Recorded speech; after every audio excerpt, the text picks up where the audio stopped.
Welcome to Your Yes-Filled Life. I'm Brenda Winkle, energetic leadership guide, psychic medium, and somatic coach for ambitious leaders who know their gifts are real and who want to stand fully in them. Here, you'll learn how to trust your intuition, embody your vision, and step into the freedom you've been craving, all without chasing more certifications or carrying stuff that does not belong to you. Every week, I'll share powerful practices and conversations with thought leaders and changemakers that help you transform your vision into embodied confidence, claim your gifts without apology, and lead with both clarity and freedom. Because your gifts aren't cute, they're powerful, they're real, and they're needed. Start today by downloading my free energy audit at brendawinkle.com/audit. It's the exact tool I use to track what's fueling me and what's draining me. It will help you discern between that hit of achievement and true joy so that you can lead with more clarity and impact. This is your space to stop proving, start embodying, and live fully in your gifts. Welcome to Your Yes-Filled Life.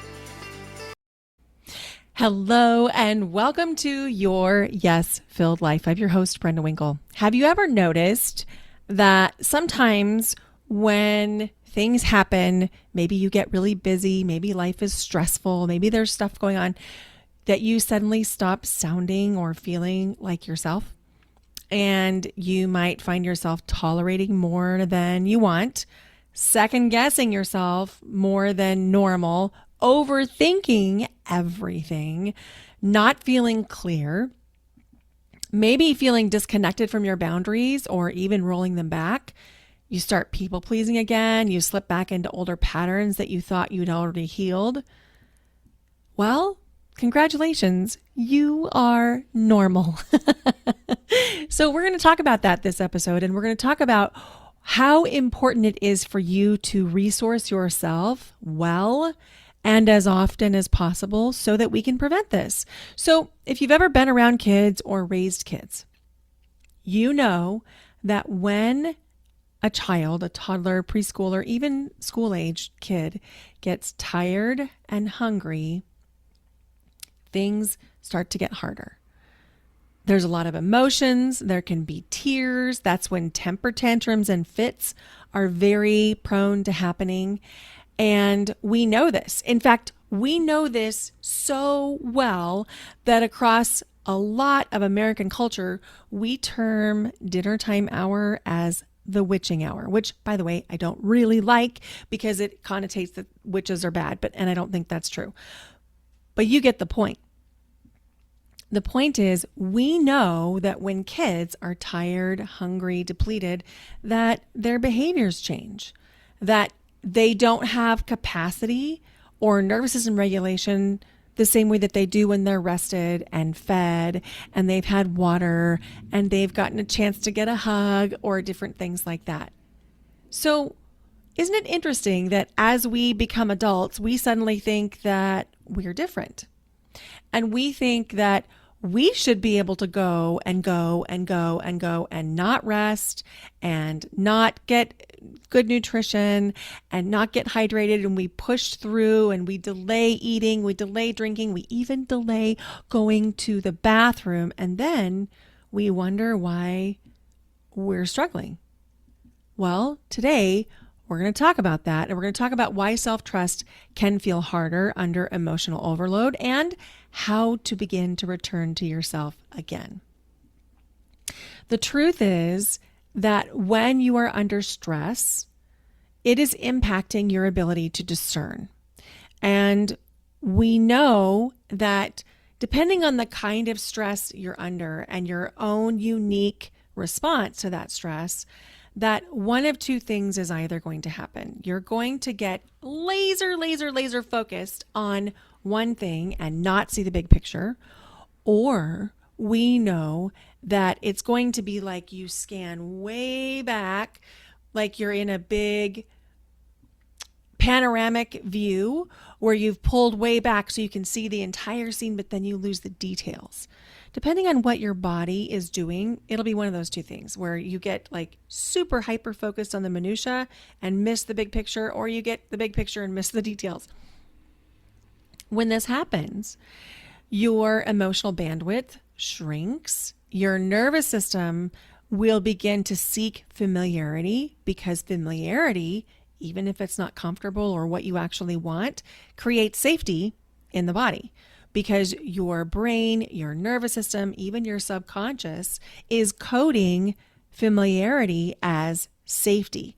And so when you're under stress, your body, your nervous system is going to seek familiarity. So of course, we start to see patterns that you thought you had changed come back. We see habits that you thought that you had broken come back.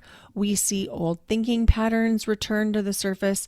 And I just want to normalize this, because if you think that you should be able to always and forever have every boundary set, have your empathy managed, have every I dotted, every T crossed all the time, that's just not realistic. It's not going to happen for any of us. And so many times I work with people, and I work with high achievers. I attract high achievers because I am one. I understand this deeply, what it's like to be an empath and to be a high achiever. And you'd think that those two things would be competing, but they actually work really well together, because we can high achieve our empathy. And a lot of times we'll get into a pattern of high achieving our empathy where we make sure that everyone around us is okay, that everyone around us is having a great experience. We make ourselves responsible for their emotions. And then, even though we know we don't want to do this, and we have worked to change the pattern, we start to say yes when we mean no. We start to over-explain things. We start to roll back boundaries. We start to carry people emotionally. We start to tolerate behavior that you normally wouldn't, and we disconnect from our intuition, instead starting to listen to the voices that are coming externally, and we over-accommodate. Exhausted nervous systems return to familiar patterns. This is not failure. This is not even regression. This is simply nervous system information. So the more you want to learn to trust yourself, the more you want to use your empath abilities as gifts, the more important it becomes to protect your own capacity. And what I want to highlight here is self-trust is not a mindset. It requires internal connection to yourself. And to have that internal connection to yourself, you have to be resourced. You need to be rested, hydrated, nourished. And sometimes when we're in certain life situations, those things, the normal resourcing, becomes really challenging. Caring for a sick family member, going through a divorce, big changes at work where maybe people are shifting roles, or you're bringing somebody in, or somebody's exiting, or maybe it's you that's shifting the role. When we start to have these things, it is natural for your body and your nervous system to bring you back into some patterns you thought you had cleared. So let's just give ourselves a lot of self-compassion right now, okay? Take a deep breath, put your hand on your heart if you're not driving. Just take a breath. Nothing has gone wrong here. You can know intellectually what you need. You can know what you should do. You can even have a really good practice of doing those things for yourself, excuse me, and then struggle to follow through when your nervous system is depleted. It can be really difficult to hear yourself clearly internally when your entire nervous system is simply trying to survive.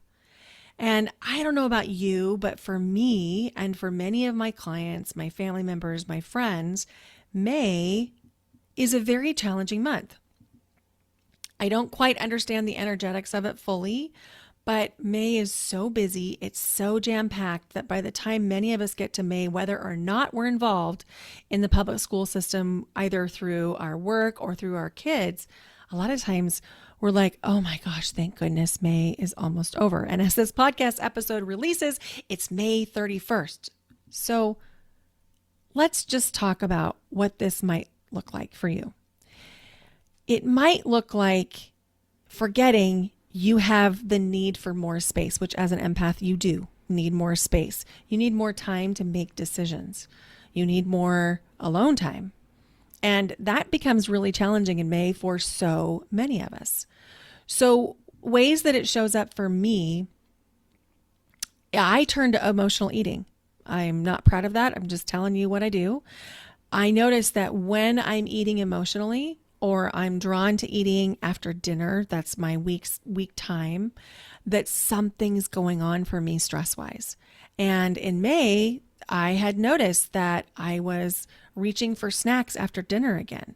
And I'm pretty careful about the snacks that I keep in my house because I try to create an environment that supports the person I want to be. But I was really aware at how much I was searching for something. And I did come up with a happy medium.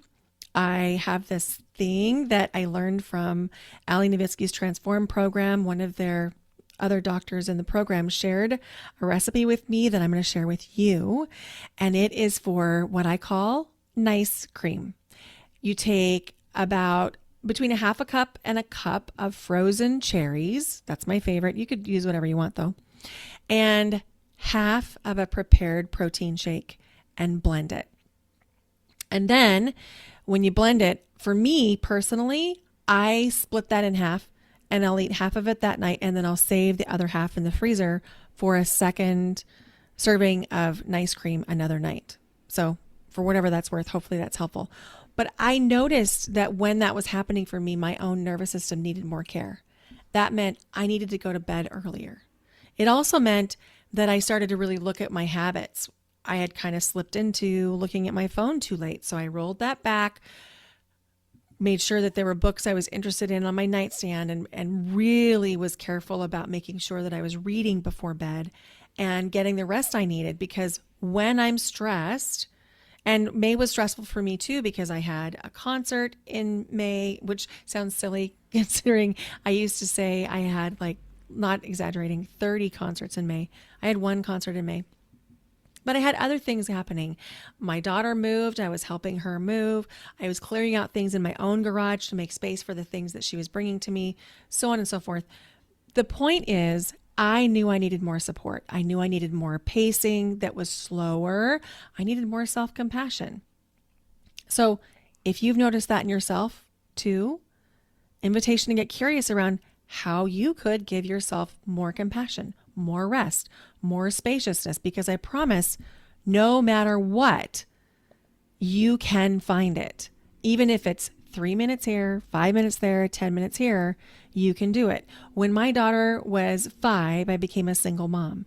And I recognized at that time how essential it was for me to make sure that I resourced myself. And so when she was 5, I would set the microwave timer for 5 minutes and we would just take quiet time all on our own. Sometimes that meant I was laying on the bed looking at the ceiling for 5 minutes, or maybe I was closing my eyes. It didn't matter. It was just 5 minutes of not being anything to anyone, just internal supporting Brenda. It was life-changing. My daughter and I still do that to this day. Even though she doesn't live with me anymore, she still does it on her own and I still do it on my own. We don't necessarily tell each other about it every day, but we still use that as a practice. So invitation to borrow that. The thing I really want you to hear is returning to yourself is the practice. It's not realistic for you to think you're going to get this right all the time. You're not. It's not realistic for you to think that this is just an upward trajectory of honoring your needs and taking care of your nervous system. That's not realistic. We want that to be the way it is. We want there to be a really steady arc up in our evolution, in our healing, in our personal development work. But we know that's not how it works. It looks more like a squiggly line, ups and downs and peaks and valleys and twirls and spirals, because that's the work. The work is to get better at coming back to yourself faster. And the more you come back to yourself, the more you're patterning that. So it's not even a bad thing that you lost it. It's not even a bad thing that you forgot to resource yourself. It's actually a good thing because you're really honing in the pattern of self-return. And the more regulated you are, the faster this can happen. And I want to make one really clear distinction. Being regulated does not mean you're not feeling your emotions.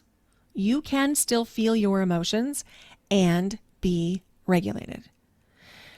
There is this really prevalent message that I see coming across the social media channels that if you're actually regulated, you never get upset, you never get sad, you never get mad, and that anytime you're not regulated, it's a sign you're just not breathing right or you're not doing the somatics right. And yes, breathwork and somatics can help. Obviously, I think that because I offer breathwork and somatics.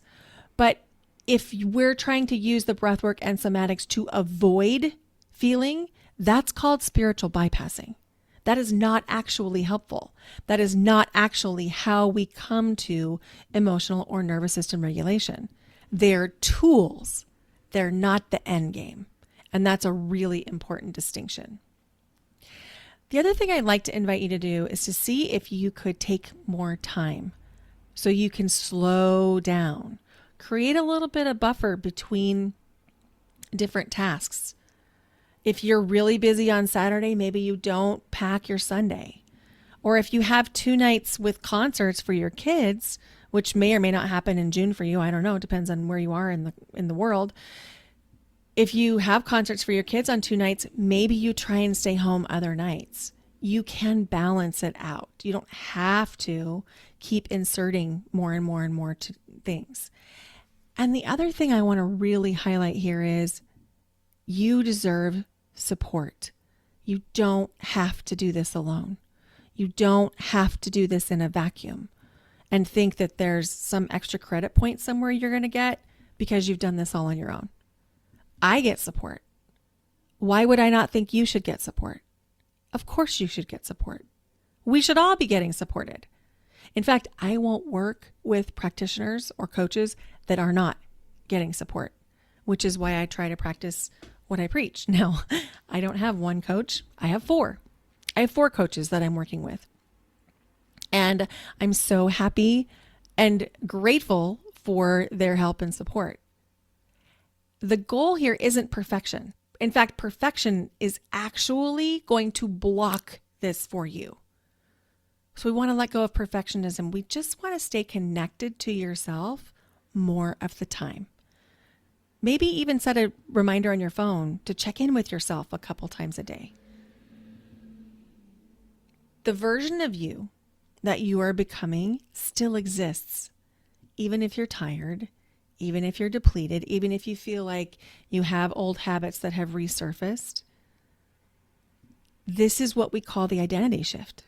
You're in it right now.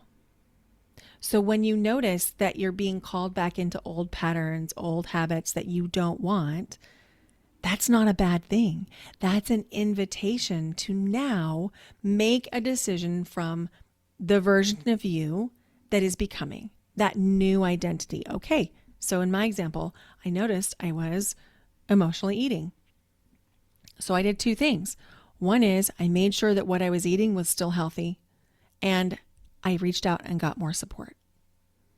So invitation to think about how you could apply that to your own life. If you have felt disconnected from yourself lately, or like things are hard, it's hard to make decisions, it's hard to hear yourself, it's hard to find time. If you've noticed these old patternings resurfacing, or if you feel like your self-trust just feels quieter than it used to, just a reminder, this is part of the process in a massive identity shift to become the version of you that you're becoming. You just get to return to yourself one breath, one boundary, one honest moment at a time, where you ask yourself the question, what do I already know to be true? And I love this follow-up question, which is, what am I pretending not to know? Inside the Empowered Empath Collective, we did this work this week. It was really, really profound. So, invitation to take a little page from our book. We are currently enrolling new members in the Empowered Empath Collective, but the price is going to go up sometime this summer. So if you want to lock in the current rate of $111 a month, which you cannot beat for 4 live calls a month and a community, you can't beat that price, then invitation to come join us because the price is going to go up later this summer. I'm teaching a free masterclass on June 25th called Trust Yourself Again. I'll put the link here in the show notes. I hope you come join us at that free masterclass. And Power will be enrolling later this summer. It is the Self-Trust for Empaths program that is really my pride and joy. It is the same method and framework I used to support myself as an empath who's also a high achiever. Thank you for listening. Thank you for being here. I appreciate you more than I can even say. If this episode was helpful to you, could you please consider sharing it with 3 of your friends? And if you could leave the podcast your rating, your review, your comments on Spotify or on the other platforms, it means more to the podcast than I can even say.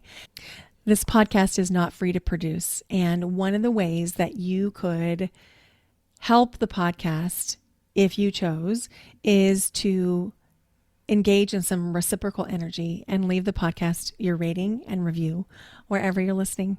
Thank you so much for listening. Bye for now. Until next time.